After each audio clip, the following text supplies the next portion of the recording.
আসসালামু আলাইকুম। আজকের বিষয় right form of the verbs, যেভাবে শিখবেন অপরকে শেখাবেন। তাই আসুন পুরো ভিডিওটি দেখি, পুরো বিষয়টি বুঝে নেই। আজকের এই ভিডিও লেকচারটি খান মেথড এসএসসি ইংলিশ গ্রামার এই বই থেকে না হলো আপনি যদি এসএসসি স্টুডেন্ট পড়াতে চান তাহলে এই বইটি আপনার জন্য। এখন আসেন আমরা শিখব right form of the verbs. শেখার জন্য 5টি ক্যাটাগরিতে আমি ভাগ করেছি। প্রথমটি হলো agreement of verb with subject. প্রথম ক্লাসে আমরা এই বিষয়টি আলোচনা করছি। আজকে আমরা আলোচনা করব অর্ড এর মাধ্যমে টেন্স চিনেবার উপায় এবং সঠিকভাবে ভার্ব বসানো। তারপর ধাপে ধাপে বাকি 3টি আলোচনা করব। যারা প্রথম ভিডিওটি দেখেছেন তাদেরকে সাধুবাদ, আর যারা দেখেন না তারা প্রথম ভিডিও লেকচারটি অবশ্যই দেখবেন। আজকে আমরা আলোচনা করব যে ওয়ার্ড এর মাধ্যমে টেন্স চিনেবার উপায় এবং সঠিকভাবে ভার্ব বসানোর নিয়ম। লক্ষ্য করেন, প্রেজেন্ট ইনডিফিনিট টেন্স বাংলাতে শেখার জন্য বর্তমানে কোনো কাজ করা হয় বা হয়ে থাকে চিরন্ত সত্য, অভ্যাসগত সত্য, সাধারণ সত্য, ঐতিহাসিক সত্য, নিকট ভবিষ্যৎ বুঝলে সেন্টেন্সটি প্রেজেন্ট ইনডিফিনিট টেন্স বুঝবেন। তারপর আসুন, কোনো বাক্যের মধ্যে যদি always, regularly, daily, everyday, every week, every month, every year, sometimes, often, generally, usually, occasionally, normally, seldom, hardly ইত্যাদি থাকলে প্রেজেন্ট ইনডিফিনিট টেন্স বুঝে নেবেন। প্রেজেন্ট ইনডিফিনিট টেন্সের গঠন প্রণালী হলো 5টি। এগুলো আমরা পূর্বে আলোচনা করেছি। এছাড়া আমরা এখান থেকে এই বিষয়টি একটু খেয়াল করলে আমরা বুঝতে পারবো। এখন আসেন, প্রেজেন্ট ইনডিফিনিট টেন্সের subject third person singular number হলে ভার্বের সাথে এস বা ইএস বসাতে হয়। থার্ড পারসন সিঙ্গুলার নাম্বার বলতে আমরা কি বুঝি? He, she, it, Sadia, the teacher, the boy, the pen, অর্থাৎ যা একটি বা একজন বা যা অনেক কিন্তু অতি সহজে গণনা করা যায় না, যেমন টাকা, পয়সা, চাল, ডাল, মিনিট, ঘন্টা, দিন, সপ্তাহ, মাস, বছর, ইঞ্চি, ফুট, গজ, হাত, মাইল, নির্দিষ্ট সংখ্যা, এগুলো কখনো সহজে গণনা করা যায় না, এগুলো সবই singular. Everybody, every mother, every father, boy, every boy, each girl, each book, nothing, something, anything, nobody, none, no student, no teacher, এইগুলি সবসময় প্রেজেন্ট, এইগুলি সবসময় থার্ড পারসন সিঙ্গুলার নাম্বার হিসেবে কাজ করে। এখন আসেন, ইএস বা এস বা ইএস কোথায় বসাবেন? যে সকল ভার্বের শেষে এস, সিএস, এসএস থাকে, এক্স, জেটু থাকলে ইএস বসে। যেমন pass, passes, watch, watches, go, goes, do, does. এছাড়াও ভার্বের শেষে ওয়াই, ওয়ার পূর্বে ভাওয়াল থাকলে শুধু এস বসবে। যেমন প্লে, প্লেস, যেমন ওয়াইয়ের আগে এ আছে তাই প্লেস যুক্ত হবে। কিন্তু কনসোনেন্ট থাকলে ওয়াইকে আই পরিণত করে ইএস বসাতে হবে। যেমন ক্রাই, সি আর ওয়াই, ক্রাই, আর আছে তাই এটা হবে ক্রাইস। ফ্লাইস, ডিউটি থেকে ডিউটিস, কাউন্টি, কাউন্টিস। নাউনের ক্ষেত্রে একই নিয়ম প্রযোজ্য। নোট, মূল ভার্ব যুক্ত বাক্য অর্থাৎ অক্সিলারি ভার্ব নেই এমন বাক্যকে যদি আপনি নেগেটিভ বা ইন্টিগ্রেটিভ করেন তাহলে ডু, ডাজ, পাস্ট টেন্স দিয়ে করতে হবে। যেমন এখানে I go to school, I do not go to school, আমি স্কুলে যাই না। He goes to school, he does not go to school. Subject third person হলে পারবে না, সিঙ্গুলার নাম্বার হলে ডাজ নট দিয়ে নেগেটিভ করতে হবে। এখন আসেন, হি ওয়েন্ট টু স্কুল, সে স্কুলে গিয়েছিল। He did not go to school. যেহেতু ওয়েন্ট আছে পাস্ট টেন্সে সেটা ডিড নট দিয়ে নেগেটিভ করতে হবে। উল্লেখ্য যে ডু, ডাজ, ডিডের পর সর্বদা ভার্বে প্রেজেন্ট ফর্ম বসে, অর্থাৎ ওয়েন্টের কি হলো, গো হলো, এইভাবে। এখন আসেন, আমরা দ্বিতীয় পেজ থেকে আরো অনেক তথ্য শিখবো। যেমন হি রাইটস এ লেটার, সে একটি চিঠি লেখে। ইন্টিগ্রেটিভ করতে হলে does he write a letter, সে কি একটি চিঠি লেখে। They did the work, did they do the work, তারা কি কাজটি করেছিল।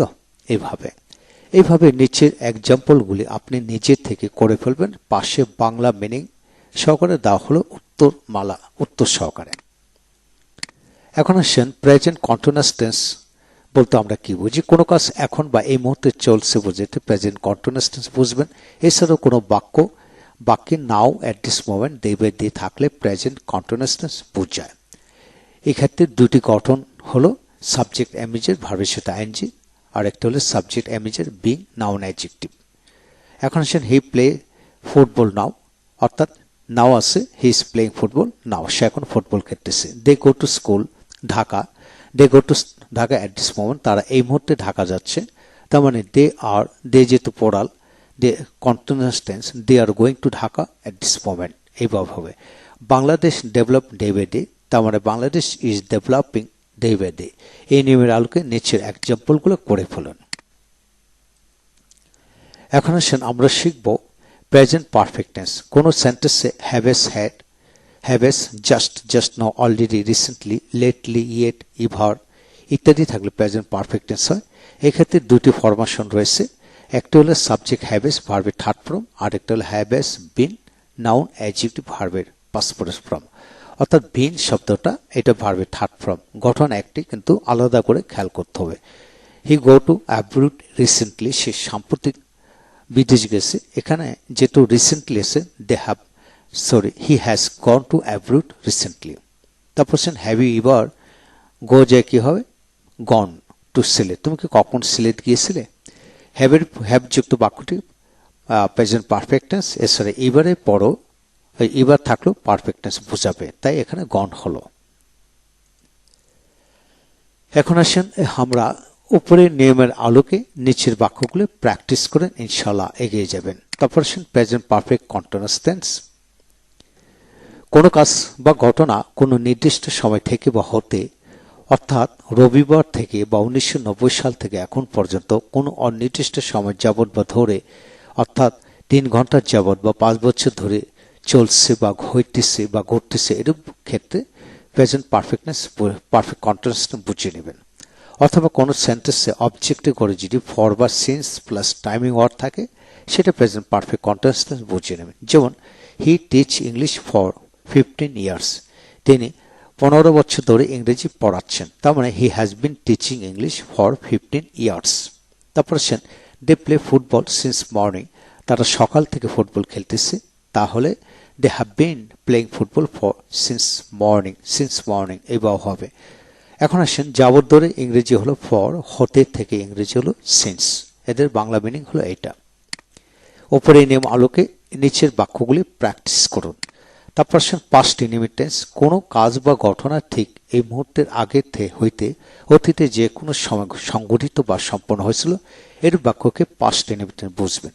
এছাড়া সেন্টেন্সের মধ্যে অতীত নির্দেশক শব্দ বা ফ্রেজ, যেমন once, yesterday, 2 days ago, before 2 minutes, the day before yesterday, last 2 years ago, long since, in 2008, এই জাতীয় অতীতের সময় থাকলে তা পাস্ট ইনডিফিনিট টেন্স বুঝিয়ে নেবেন। পাস্ট ইনডিফিনিট টেন্সের গঠন প্রণালী হলো পাঁচটি। এই বিষয়টা একটু খেয়াল করে পড়বেন, ইনশাআল্লাহ এগিয়ে যাবেন। তারপর আসেন কিছু এক্সাম্পল আমরা শিখবো এখান থেকে। যেমন he go to college last week, সে গত সপ্তাহে কলেজে গিয়েছিল। তার মানে পাস্ট টেন্স, লাস্ট উইক থাকলে পাস্ট ইনডিফিনিট টেন্স হবে he went to college last week. তারপর হচ্ছে they by a car last 2 years, গত 2 বছর আগে তারা একটি গাড়ি কিনেছিল, তাহলে দে বট এ কার লাস্ট 2 years। এইভাবে পুরো বাক্যগুলো পড়েন এবং নিচের এক্সাম্পলগুলো নিচে থেকে প্র্যাকটিস করুন, সাথে বাংলাটা আয়ত্ত করে ফেলেন। তারপর আসেন পাস্ট কন্টিনিউয়াস টেন্স। কোনো সেন্টেন্সে while, then, at that moment থাকলে পাস্ট কন্টিনিউয়াস টেন্স বুঝিয়ে নেবেন। হোয়াইল কিন্তু হোয়াইল প্রেপোজিশন হিসেবে ব্যবহার হলে হোয়াইল প্লাস ভার্বের সাথে আইএনজি যুক্ত করতে হবে। এক্ষেত্রে 3টি গঠন এখানে দেওয়া হলো, গঠনটি খেয়াল করে পড়বেন। তারপর আসেন while we were going to college we saw some students playing football, আমরা যখন কলেজ যেতেছিলাম তখন কিছু ছেলেপেলেদেরকে ফুটবল খেলতে দেখেছিলাম। হোয়াইল গোয়িং এনিহার, কোথাও যাওয়ার সময় everybody should take the name of Allah, প্রত্যেকেই আল্লাহর নাম নেওয়া উচিত। এই নিয়ম আলোকে নিচের বাক্যগুলি করে ফেলুন। তারপর আসেন past perfect tense. Past perfect tense হলো দুটি সেন্টেন্সের মধ্যে আফটার বা বিফোর থাকলে পাস্ট পারফেক্ট টেন্স বুঝবেন। মনে রাখতে হবে যে আফটার এর পরবর্তী বাক্যটি পাস্ট পারফেক্ট, বিফোরের আগের বাক্যটি পাস্ট পারফেক্ট, আর অপর বাক্যটি পাস্ট ইনডিফিনিট টেন্স হবে। এই ক্ষেত্রে 3টি গঠন আমরা দেখতে পাই। এখন আসেন example. I had finished the work before you came, তুমি আসার আগে আমি কাজটি করেছিলাম। অর্থাৎ বিফোরের আগে বাক্যটি পারফেক্ট টেন্স হবে, আফটারের পর বাক্যটি পারফেক্ট টেন্স হবে। I did the work after you had come, আমি কাজটি করার পরে তুমি এসেছিলে। বিষয়টা এইভাবে হবে, তুমি আসার পরে আমি কাজটি করেছিলাম। His father had died before he was born. সে জন্ম নেওয়ার আগে তার বাবা মারা গেছিল। The patient had died before the doctor came. রোগী মারা যাওয়ার পরে আগে ডাক্তার এসেছিল। বিষয়টা এরকম হবে আর কি।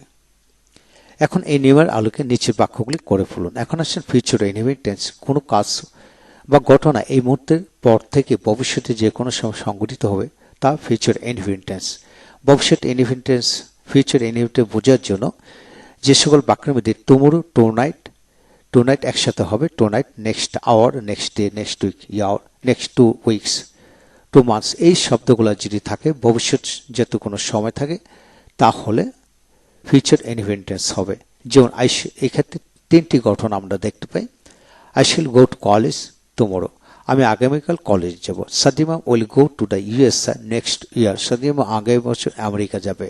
এই হলো বিষয়।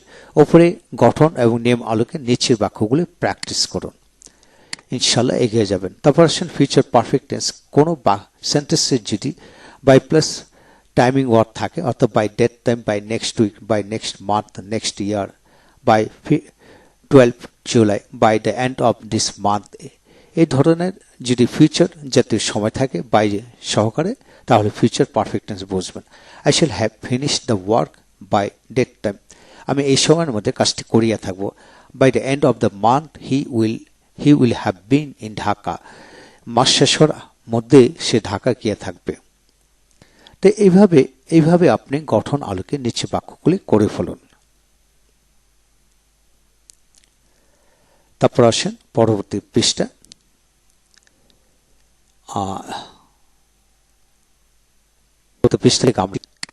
পরবর্তী পৃষ্ঠা থেকে আমরা শিখব নিয়ম। এতক্ষণ আমরা শিখলে